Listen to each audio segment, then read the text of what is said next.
Picture this. A man accepts a ride from three random men on a summer night in Texas. He thinks he's getting a lift home. Instead, he becomes part of one of the most horrific hate crimes in modern American history. A murder so brutal that seasoned investigators couldn't stomach the crime scene. Now fast forward 22 years. A 25-year-old jogger runs through a Georgia neighborhood on a Sunday afternoon. Three men see him. They grab their guns. They hunt him down like an animal, and they film it. But let's go back even further, to 1980. One of America's most powerful civil rights leaders steps out of a car in an Indiana hotel parking lot. A sniper's bullet tears through the night. The shooter, a man on a cross-country killing spree, determined to start a war, picking off victims like he's checking items off a grocery list. These aren't distant history lessons from the Jim Crow era. These aren't stories from some other America that no longer exists. This is 1998. This is 2020. This is the America that was, that is, and that we're still fighting to change. Three men, three different generations, three encounters with a hatred so pure, so calculated, so American, that their stories would force an entire nation to look in the mirror and confront what stared back. One was dragged to pieces on a country road. One was gunned down in broad daylight while the cameras rolled. One survived to tell the tale, but only barely. During this video, I'm going to take you inside the minds of killers who thought they were soldiers in war. And trust me, you're not ready for what you're about to hear. Hello strangers, welcome back to The Strange Bar and Grill. I'm your host, JP. Today I'll be telling the stories of James Byrd Jr., Ahmaud Arbery, and Vernon Jordan. But I won't hold you any longer. Let's jump right in.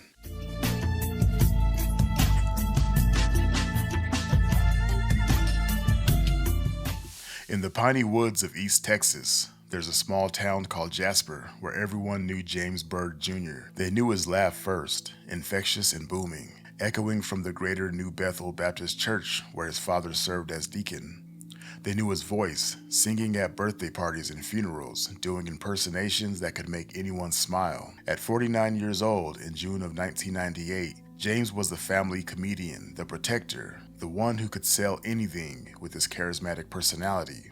But James Byrd Jr. was also a man trying to rebuild his life. After years struggling with alcoholism and multiple incarcerations, he returned to Jasper in 1996, joined Alcoholics Anonymous, and was working to become the man his three children deserved. A fall had left him disabled and unable to drive, so he walked everywhere in this town of 8,000 people, a familiar figure to residents both black and white in this nearly evenly split community.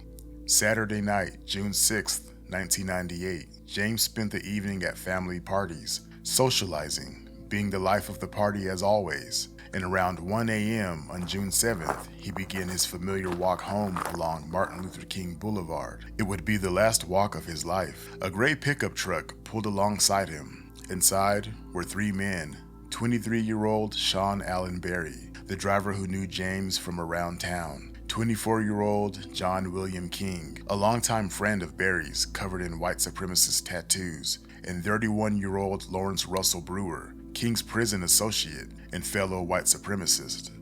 They offered James a ride, and he accepted, not knowing what they were. What happened next in the woods off Huff Creek Road was so brutal that even experienced investigators struggled to process the evidence. The three men beat James with baseball bats, sprayed black paint in his face, urinated on him, while hurling racial slurs, then chained his ankles to the back of their truck. For nearly 3 miles, James Byrd Jr. was dragged down a country road while still conscious, trying desperately to keep his head up as his body was shredded by the asphalt. His front ribs were broken, his knees, feet, and buttocks were worn down to the bone. When his body finally hit a concrete culvert, his head, right arm, and shoulder were severed from his torso. But the dragging continued for another 1.5 miles. When investigators found the scene Sunday morning, they discovered 81 separate body parts scattered along the route. The three men had dumped James's remains outside an African-American cemetery, a final act of contempt. Sheriff Billy Rouse initially thought it was a hit-and-run accident, but the evidence told a different story. One that would force America to confront the reality that lynching hadn't ended with the civil rights era. The killers made crucial mistakes. A wrench inscribed with Barry was found at the scene. A cigarette lighter engraved with KKK and Possum, John King's prison name, was discovered nearby. DNA evidence from cigarette butts linked all three men to the crime. Most damning of all, King and Brewer were covered in racist tattoos depicting lynching scenes, Nazi symbols, and KKK imagery. By 1999, all three men had been tried and convicted. King and Brewer, the white supremacist ringleaders, received death sentences. Barry, who cooperated with police, showed so-called remorse, got life in prison. In jailhouse letters, King expressed pride in the crime, writing that, "We have made history and shall die proudly remembered." The case sparked the first federal hate crime legislation bearing a victim's name. The Matthew Shepard and James Byrd Jr. Hate Crimes Prevention Act was signed by President Barack Obama in 2009. James's sister, LuVon Byrd Harris, founded the James Byrd Foundation for Racial Healing, but she also spoke a painful truth about her brother's legacy. We can't just say that what happened to James is another day in Jasper. As of now, we are on our own to keep his memory alive.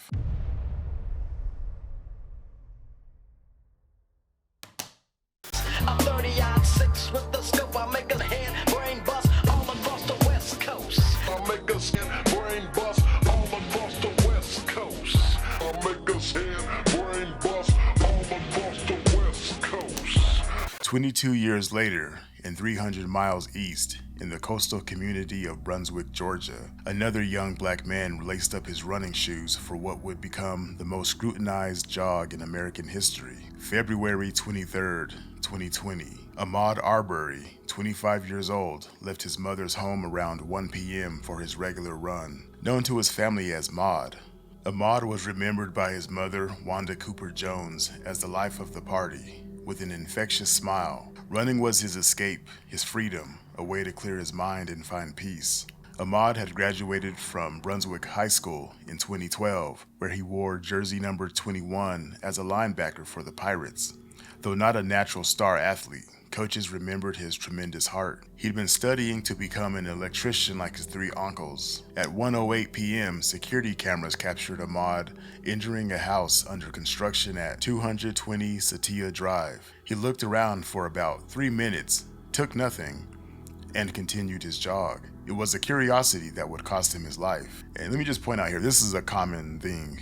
When we had our house built about 5-6 years ago in this neighborhood, that was a common thing. People would walk into construction sites just to look at floor plans and just be nosy, basically. This is not uncommon. I've seen people walk into, when we're getting our house built, I've seen people walking into here because the sites are not locked down. People can come in, they can look at the interior and see what you got in your house. People are just nosy like that. But anyway, let's get back to it. Gregory McMichael, a 64-year-old retired police officer and former DA investigator, saw Ahmaud jogging past his home at 230 Satila Drive. McMichael claimed he recognized Ahmaud from previous security footage, though the homeowner would later confirm no crimes had been committed. McMichael ran inside and told his 34-year-old son Travis, "Travis, the guy is running down the street, let's go."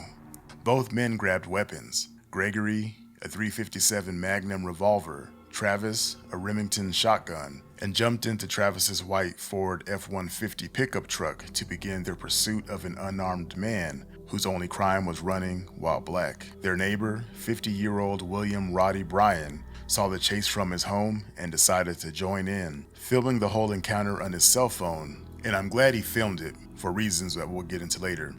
For 4 to 5 minutes, the three men in 2 trucks used their vehicles to box in Ahmaud, blocking his escape routes in a deadly game of cat and mouse through the suburban neighborhood. The chase ended when Travis McMichael exited his truck, pointing the shotgun directly at Ahmaud. Faced with the man with the gun, Ahmaud did what any person might do. He fought for his life. In the struggle that followed, Travis fired 3 shots. Ahmaud was struck twice in the chest and once in the arm. He stumbled a few steps and fell face first into the pavement, dying in the street. Police arrived within minutes to find Ahmaud's body on the road. No medical aid was rendered to the dying man. Gregory McMichael's first description of Ahmaud to police was to call him an asshole. Travis McMichael's immediate concern was for himself. "This is the worst day of my life," he said. My son got shot. Okay. I said, "Come on, let's go." So Travis runs, he gets his shotgun, because the other night, the guy stuck his hand in his pants. And so I grabbed my .357 Magnum. It's an old Glenn County PD issue, by the way, when I was cop. So we take off. I jump in. My grandson's car seat is in the front. So we can't move it, don't have time to move it. So I kind of sit on top of it. We see him come around the corner. He's going down here. We pull up beside him. Hey, stop, we want to talk to you. And he just keeps on running. And then Roddy pulls out at some point. I don't remember exactly. Anyway, we're past this house. The guy turns around and he starts running back this way. Roddy pulls out in his truck and kind of blocks him. So I said, Travis, go back that way. He said, no, I'm going to go head him off. So sure enough, he comes around. We come back down here and he's right here. And he starts running past us. And Travis backs up and says, hey, stop, we want to talk to you. Or something to that effect. I don't remember exact words that was said. By this time, I'm in the back of the truck. So the guy, he's looking dead at us, you know? He's like, from me to you. And he turns and he runs.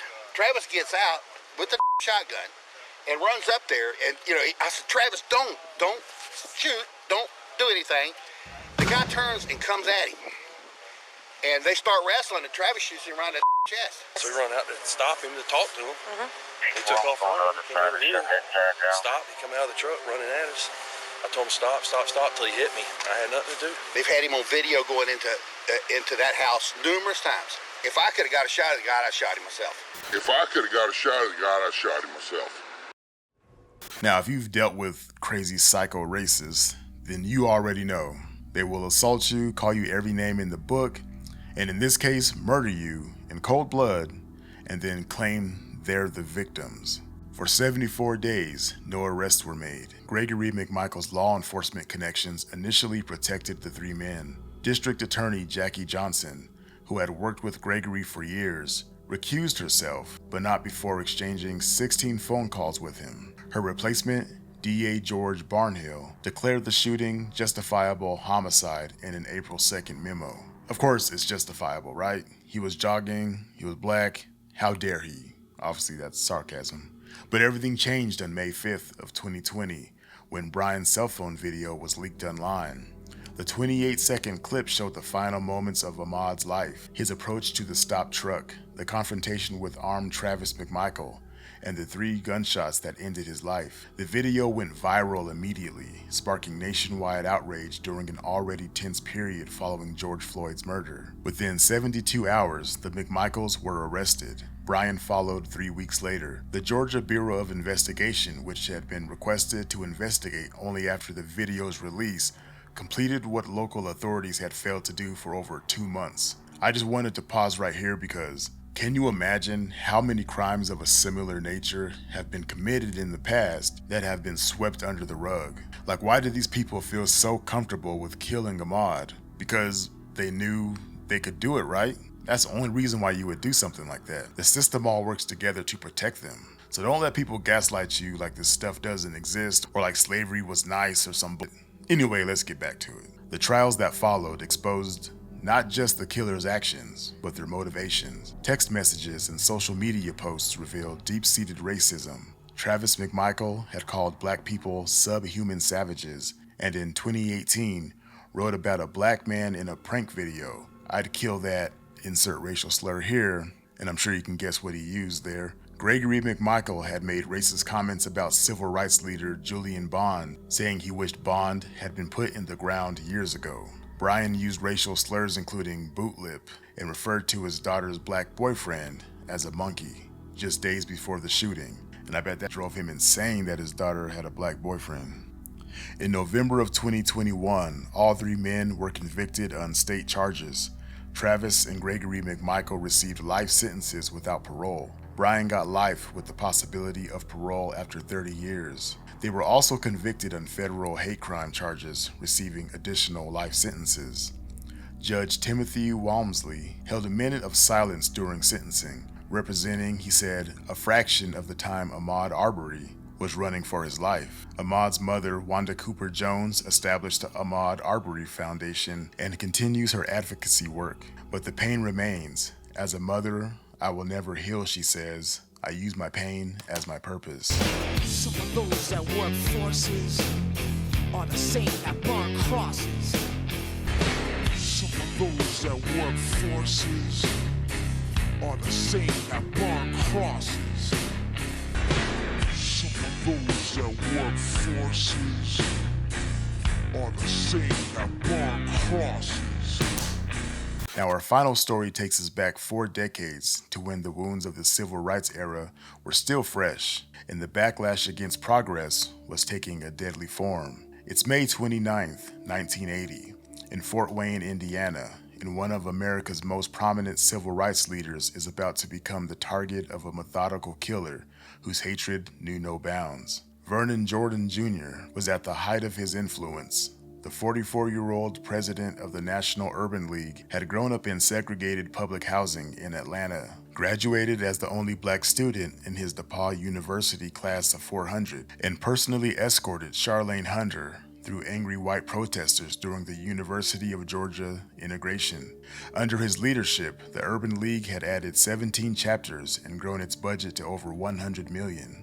On the evening of May 28th, Jordan had been the keynote speaker at Fort Wayne's Urban League Equal Opportunity Dinner. After the event, he joined Martha Coleman, Urban League board member, for coffee at her home before returning to the Marriott Inn around 2 a.m. 2 a.m. is kind of late.